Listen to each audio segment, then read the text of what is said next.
बिस्मिल्लाहिर्रहमानिर्रहीम। This is your 7th lecture for freelancing course और इसमें आज हम देखेंगे कि मतलब अभी तक हमने फाइवर को डिस्कस किया है, अपवर्क को डिस्कस किया है और उससे रिलेटेड जितनी चीज़ें थी, टर्म्स एंड सर्विसेज या जो भी कुछ उसमें था, वो सारा हमने उसको ब्रीफली डिस्कस किया। अब उसके बाद अभी तक जो चीज़ हम जिसके लिए हम कंटेस्ट कर रहे थे on Fiverr, whether it is Fiverr और अपवर्क, वो यही था कि आपने अपना करियर स्टार्ट करना है एज अ फ्रीलांसर। वहाँ पे आपको ऑर्डर्स मिलेंगे जिसको आप कंप्लीट करेंगे and then you will earn something. ठीक है, तो अब हम बात ये करेंगे कि आपने पोर्टफोलियो भी बना लिया, आपने अपना अगर आप फाइवर है तो फिर आपने अपनी गिग भी बना लिया, आपने ऑर्डर ले लिया। अब जब आपको ऑर्डर मिल गया है तो उसके बाद नाउ व्हाट्स नेक्स्ट, अब आप क्या करेंगे? मतलब मोस्ट ऑफ द टाइम लोग ये गलती भी कर जाते हैं कि अब उनको अगर ऑर्डर मिल गया है तो मिसमैनेजमेंट की वजह से या कुछ ऐसे इश्यूज होते हैं जो जिसकी वजह से उनको अच्छी रेटिंग नहीं मिलती। बिकॉज अगर आप ऑर्डर लेने के बाद आप उस ऑर्डर को अच्छे तरीके से डिलीवर नहीं करते या you are not delivering what you had promise, तो उस चीज़ का फिर आपकी रेटिंग पे इफेक्ट होता है। आपकी रेटिंग जो आपको मिली है वो सफर करती है और एट द एंड आपका जो करियर बनना है वो सफर कर रहा होता है। तो सबसे पहले जो बात है, कलेक्ट रिक्वायरमेंट्स। ठीक है, बहुत सीधी सी आसान सी बात है कि कलेक्ट रिक्वायरमेंट्स। आपने एक ऑर्डर ले लिया, आपको ऑर्डर मिल गया कस्टमर से। अब आपने क्या करना है कि आपने जब आपको ऑर्डर मिल जाता है तो उसके बाद एक ऑर्डर पेज बनता है।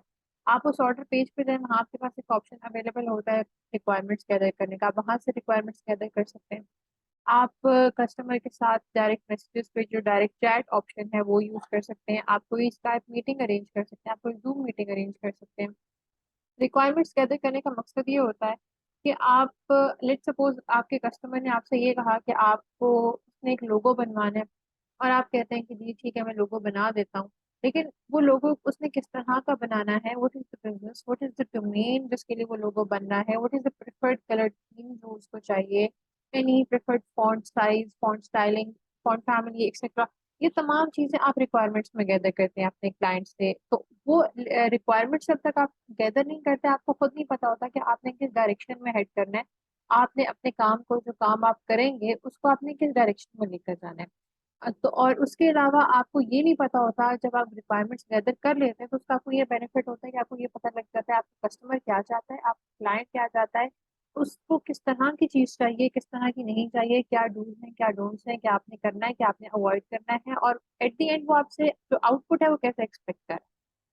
कोई भी चीज़ है वो आप रिक्वायरमेंट्स गैदर किए बगैर नहीं कर सकते। ठीक है, लेट सपोज अगर डेटा एंट्री ही है तो डेटा एंट्री में भी आपको उनसे पूछना चाहिए और पूछना पड़ता है, और ज़रूर आपको पूछना भी चाहिए कि भाई अगर डेटा एंट्री है तो उसमें आपको फॉन्ट साइज क्या चाहिए, या आपका जो फॉन्ट में फॉन्ट फैमिली इसमें यूज करूँ वो फॉन्ट फैमिली क्या होनी चाहिए। कोई अगर स्पेशल सिंटैक्स आप यूज करें, लेट सपोज आपको 10 डॉक्यूमेंट्स दिए हैं टाइप करने के लिए, उसके लिए उनका कोई अगर नेमिंग पैटर्न फॉलो करना है, कोई स्पेशल अगर इंस्ट्रक्शंस हैं, ये छोटी छोटी रिक्वायरमेंट्स होती हैं जो आप एज अ प्रोफेशनल, आपको बहुत नेसेसरी है आपके लिए कि आप अपने क्लाइंट से पहले पूछें और उसके बाद आप अपना काम जो है उसको स्टार्ट करें। Then part your time, this is very important. मतलब अगर आप, कोई भी बंदा है वो अगर फुल टाइम फ्रीलांसर नहीं, लेट सपोज बहुत सारे स्टूडेंट्स हैं जो फ्रीलांसिंग करते हैं और साइड बाय साइड वो अपनी स्टडीज कंटिन्यू करें। अब एक स्टूडेंट जो है, यूनिवर्सिटी गोइंग स्टूडेंट है या कोई कॉलेज गोइंग स्टूडेंट है, you have your studies parallelly with your freelancing career. बेशक आप महीने में 2 से 3 ऑर्डर्स करें, लेकिन अगर आप उसमें एक हफ्ता भी लगा रहे हैं, एक हफ्ते में जो आप काम करें डेफिनेटली वो काम कुछ ना कुछ तो उसमें आपने इन्वेस्ट करना है। और उसके साथ लेट सपोज आपके एग्जाम्स आ गए हैं या कुछ और आ गए, अब आप अपने कस्टमर से ये तो नहीं कह सकते कि नहीं मैं अभी तो मेरे एग्जाम्स है तो आप ऐसा करें मुझे अगले हफ्ते जो है ना ये ऑर्डर दे दें या उससे अगले हफ्ते दे दें। तो what you have to do is कि जो भी कोई आपका डेली लाइफ में कुछ टास्क या जो सिनेरियोज चल रहे हैं उनके साथ आपने अपना जो फ्रीलांसिंग का प्रोजेक्ट है उसको एडजस्ट करना है। ऐसा नहीं है कि फ्रीलांसिंग के साथ आप अपने जो बाकी टास्क हैं उनको एडजस्ट कर लें, उसका आपको नुकसान ये होता है कि फिर आपकी जो बाकी रूटीन होती है वो डिस्टर्ब हो जाती है। तो ट्राई मेकिंग या creating some slots for freelancing within your regular time. ठीक है, अगर आप लेट सपोज आप 9 बजे सो के उठ रहे हैं तो आप 8 बजे उठ रहे हैं, घंटा एक आप फ्रीलांसिंग को दे लें, या आप 7 बजे उठ रहे हैं 2 घंटे दे लें। इस तरह से आपकी जो डेली लाइफ होती है उसको आपने उसमें आप स्लॉट्स जो है ना बनाएं, आप उसमें टाइम मैनेज करें। और टाइम मैनेजमेंट जो होता है ये बहुत इंपॉर्टेंट है। अगर आपकी टाइम मैनेजमेंट स्किल्स अच्छी नहीं है तो फिर आप फ्रीलांसिंग में कुछ करने से पहले ही फेल हो जाते हैं। क्यों? क्योंकि जब तक आपने टाइम मैनेज नहीं किया प्रॉपर्ली, अगर आपका टाइम मैनेज नहीं हुआ, आपको एक हफ्ता भी मिला था एक प्रोजेक्ट के लिए, आप उस प्रोजेक्ट को एक हफ्ते में नहीं कर सकते। और अल्टीमेटली जब आप प्रोजेक्ट ऑन टाइम डिलीवर नहीं करते तो this affects your rating and your performance as well. Then we have devise a plan. Devise a plan for the project is very necessary. आपने एक काम किस तरह से करना है। कुछ लोगों को आदत होती है कि वो जब तक एक प्रॉपर प्लान ना बना ले वो कोई काम नहीं कर सकते। तो ठीक है, ये एक अच्छी आदत है, लेकिन अगर आप में ये आदत नहीं भी है तो फ्रीलांसिंग जब आप कर रहे होते हैं तो इस उस चीज में ये बहुत जरूरी होता है कि आप एक प्लान जो उसको डिवाइस करें। और प्लान डिवाइस करना इतना इम्पोर्टेंट इसलिए है क्योंकि जब तक आप प्लान डिवाइस नहीं करते, आप को एक प्रॉपर लेआउट नहीं मिलता, आपको एक रोड मैप नहीं मिलता कि अच्छा मैंने पहले ये करना है, फिर ये करना है, फिर ये करना है, एंड एट द एंड फिर मेरा ये एक फाइनल आउटपुट जो है वो आ जाएगा, या मेरा जो फाइनल टास्क है वो ये कंप्लीट हो जाएगा, या ये मेरा फाइनल माइलस्टोन है जिसको मैंने अचीव करना है। Then we have set milestones.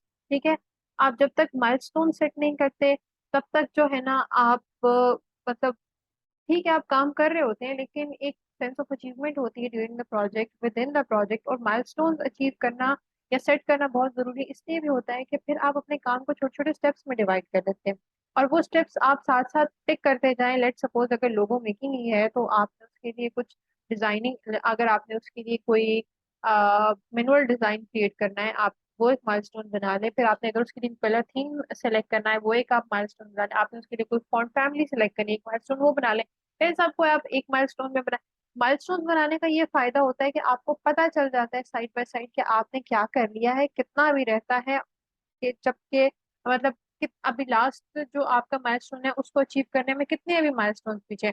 और साथ ही साथ जब आपने नेक्स्ट जो हमारे पास अब यहाँ पे स्टेप है वो ये है कि कीप योर क्लाइंट अपडेटेड। तो जब आपने माइलस्टोन्स बनाए होते हैं तो क्लाइंट को अपडेट करना भी आसान होता है कि मैंने ये कुछ कर लिया है, अभी मेरा इतना कुछ रहता है।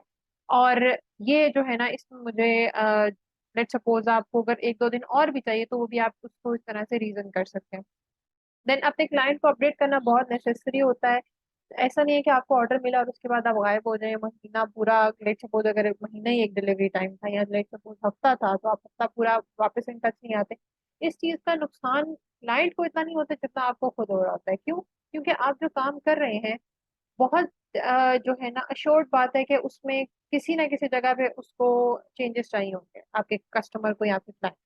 जब आप हफ्ता पूरा लगा के एक चीज करके और आप फाइनल प्रोडक्ट लाके उसको दिखा रहे हैं या फाइनल आउटपुट उसको दिखा रहे हैं, अब जब वो उसमें आपसे कहे कि नहीं ये जो चीज आपने की है या ये मुझे फॉन्ट पसंद नहीं आया या लेट्स से कि मुझे कलर थीम पसंद नहीं आया, उस वक्त फिर आपको एक बहुत लेंथी रिवीजन प्रोसीजर करना पड़ता है जो आपके लिए इटसेल्फ बहुत टाइम कंज्यूमिंग होता है। और उसमें दोबारा आपकी उतनी ही मेहनत इन्वेस्ट हो जाती है जितना आपने वो इनिशियल प्रोडक्ट लगाने बनाने में लगाई। तो अपने क्लाइंट को अपडेट करना, उसके साथ इन टच रहना जरूरी इसलिए होता है ताकि अगर वो कोई चीज अपडेट करवाना चाह रहे हैं, अगर वो कोई रिविजन चाह रहे हैं तो पैरेलली इम्प्लीमेंट हो सके, बजाय इसके कि आप एक फाइनल प्रोडक्ट उसको दिखाएं। फाइनल प्रोडक्ट में फिर जब वो आपसे कहेगा कि मुझे ये नहीं ये चाहिए तो फिर आपसे मोस्ट ऑफ द टाइम वो बहुत लेंथी रिविजन हो जाती हैं जो फिर आपको करके देनी पड़ती है। जाहिर है अगर आप नहीं करके देंगे तो वो आपकी अपनी फिर रेटिंग पे इफेक्ट होगा, या आपका जो क्वालिटी वर्क जो आप प्रॉमिस करते हैं इन योर गिग वो कॉम्प्रोमाइज हो रहा होता है।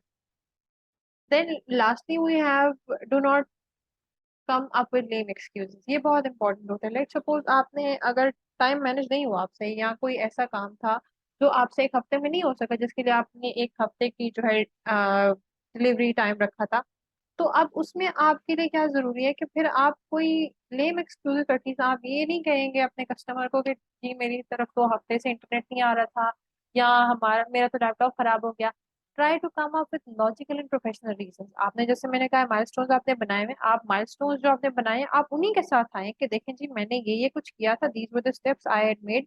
अब इतना हो गया है, इतना जो है ना ये नहीं हो पा due to some technical errors in my laptop और माय कंप्यूटर, या I have some technical issues with my internet, या कोई और अगर लेट्स सपोज आपको वो काम करने में आपको मतलब 2 दिन और चाहिए, तो कम up with a professional way, एक लॉजिकल तरीके से आप आए अपने कस्टमर के पास और उससे कहें कि यार मुझे आप जो है ना ये काम कर, इतने के लिए मुझे ना 1 या 2 दिन और चाहिए, तो प्लीज आप मुझे जरा उसकी कंसेशन दे दें, मैं इतने अ डे और टू उसके बाद मैं आपको डिलीवर कर दूंगा। कभी भी जो देखिए लेम एक्सक्यूजेस शायद चल ही जाए आपके, लेकिन उसमें क्या होता है कि वो चीज बहुत अनप्रोफेशनल लगती है। मतलब अब आप खुद सोचें कि कोई बंदा आप खुद को क्लाइंट की जगह रख के देखें, आप खुद कस्टमर की जगह पर प्लेस करके देखें। आपने कोई बंदा आपके पास आ रहा है, उसको कोई आपसे काम करवाना है और आप उसे कह रहे हैं ये, या आपने उसने आपसे कोई काम करवाना था, या नहीं बल्कि सॉरी, आपने उससे कोई काम करवाना है और वो आपको आके कहता है कि जी मुझे तो देखे ना अभी पता नहीं था कि ये इसमें तो 10 दिन लगेंगे, मैंने तो 5 दिन बोले थे, तो आप ऐसे करें मुझे 5 दिन और दे। भैया आप क्यों 5 दिन और दे दें? आप जाहिर है आप यही क्वेश्चन करेंगे कि भाई लेट सपोज आपको वो चीज अर्जेंट चाहिए जो आपने उससे बनवाई है, और तब उसने कहा वो 5 दिनों में, अब वो कह रहे हैं कि नहीं मुझे नहीं पता था, मुझे 10 दिन चाहिए। तो ये बहुत एक अनप्रोफेशनल किस्म का बिहेवियर होता है और आप खुद ऑफेंड हो जाएंगे कि मैंने किस तरह के बंदे को हायर किया अपने काम के लिए। तो इसी तरह से जब आप अब खुद सोचें कि आप भी कोई इस तरह के लेम से एक्सक्यूज देंगे अपने क्लाइंट को, अपने कस्टमर को, तो डेफिनेटली वो भी ऑफेंड हो जाएगा कि यार ये क्या है, मतलब ऐसे तो नहीं होता ना।